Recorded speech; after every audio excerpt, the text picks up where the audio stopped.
మీడియాకు సంబంధించినటువంటి కెమెరాలు కూడా కొన్ని ఉండడం వల్ల వాటి ద్వారా కూడా ఎవరైతే అభిమానులు ఈ రాళ్ళు రుగారో వాటిని మనం గుర్తించే పనిలో పోలీసులు ఉన్న పరిస్థితి అయితే ఉంది. అయితే ఈ మొత్తం వ్యవహారంలో ఎవరైతే ఈవెంట్ ఆర్గనైజర్స్ ఉన్నారో, అంటే నిన్న ఈ ఈవెంట్ అయిపోతుంది, తర్వాత తెలిసినటువంటి వ్యక్తి బయటకు వస్తారని తెలిసినప్పటికీ పోలీసుల దగ్గర ఎలాంటి పర్మిషన్స్ తీసుకున్నారు ఏంటనేది కూడా తర్వాత చెక్ చేస్తాం. అవసరమైతే మరికొంతమంది మీద కూడా కేసు నమోదు చేసే అవకాశాలు లేకపోలేదు అనేది అటు పోలీసు అధికారులు చెప్తున్న పరిస్థితి. ఇంకోవైపు నిన్న గొడవ చేసి రాళ్ళు రుగినటువంటి దాంట్లో ఆర్టీసీకి సంబంధించిన అధికారులు కూడా కంప్లైంట్ చేశారు. వాళ్ళ 5 బస్సులు ధ్వంసమైనట్టు కూడా కంప్లైంట్ చేశారు. ఆర్టీసీ ఎండి సజ్జనార్ కూడా ట్వీట్ చేశాడు, ఇంత పిచ్చి ఫ్యాంటసీ ఉండద్దు, ప్రభుత్వ ఆస్తులను ధ్వంసం చేయొద్దు అనే విధంగా ఆయన కూడా చేశాడు. వాళ్ళ ఆర్టీసీ అధికారులు కంప్లైంట్ ఇచ్చినట్టు కూడా ఆయన తన ట్వీట్ లో పేర్కొన్న పరిస్థితి అయితే ఉంది. ఇంకోవైపు పోలీసులు ముమ్మరంగా సీసీ కెమెరాలు అయితే చెక్ చేస్తా ఉన్నారు. ఈ మొత్తం ఎంతమంది ఉన్నప్పటికీ వాళ్ళ మీద చర్యలు తీసుకుంటామంటున్నారు. పోలీసులకు గాయాలయ్యాయి, మామూలు వ్యక్తులకు కూడా గాయాలయ్యాయి కాబట్టి దీన్ని సీరియస్ గా తీసుకుంటున్నట్టు పోలీసులు చెప్తున్న పరిస్థితి అయితే ఉంది.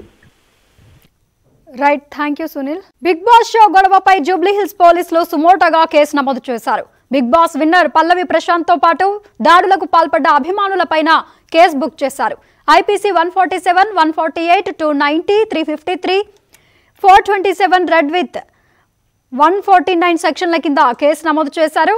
ఆదివారం రాత్రి బిగ్ బాస్ గ్రాండ్ ఫినాలే ముగిసిన తర్వాత కంటెస్టెంట్స్ కు రీసీన్ చేసేందుకు ఫ్యాన్స్ భారీగా తరలివచ్చారు. ఫ్యాన్స్ మధ్య ఆధిపత్య పోరులో గొడవ జరిగింది. అమర్దీప్, ప్రశాంత్ ఫ్యాన్స్ కొట్టుకున్నారు. ఈ ఘటనలో 4 బస్సులు, 2 ప్రైవేటు వాహనాలు, పోలీసు వాహనం ధ్వంసమయ్యాయి. రంగంలోకి దిగిన పోలీసులు అభిమానులను చెదరగొట్టారు. గొడవకు సంబంధించిన సీసీ ఫుటేజ్, వీడియో క్లిప్స్ ఆధారంగా నిందితులను గుర్తించారు. దాడులకు పాల్పడ్డ అభిమానులను అరెస్టు చేస్తామని పోలీసులు తెలిపారు.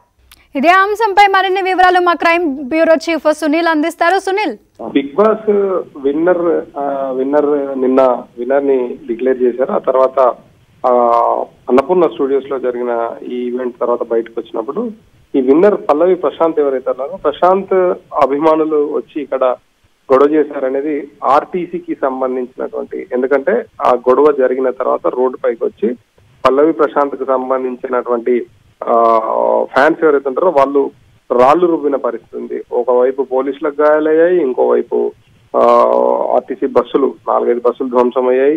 ఇట్లా ఇబ్బందికర వాతావరణానికి తీసుకొచ్చిన పరిస్థితి అయితే ఉంది. ఈ నేపథ్యంలో ఆర్టీసీ అధికారులు జూబ్లీహిల్స్ పోలీస్ స్టేషన్ లో ఒక కంప్లైంట్ ఇచ్చారు. రెండో వైపు పోలీసుల వైపు నుంచి ఒక కంప్లైంట్, మూడో జూబ్లీహిల్స్ పోలీసులు సుమోటోగా కూడా ఒక కంప్లైంట్ రిజిస్టర్ చేశారు.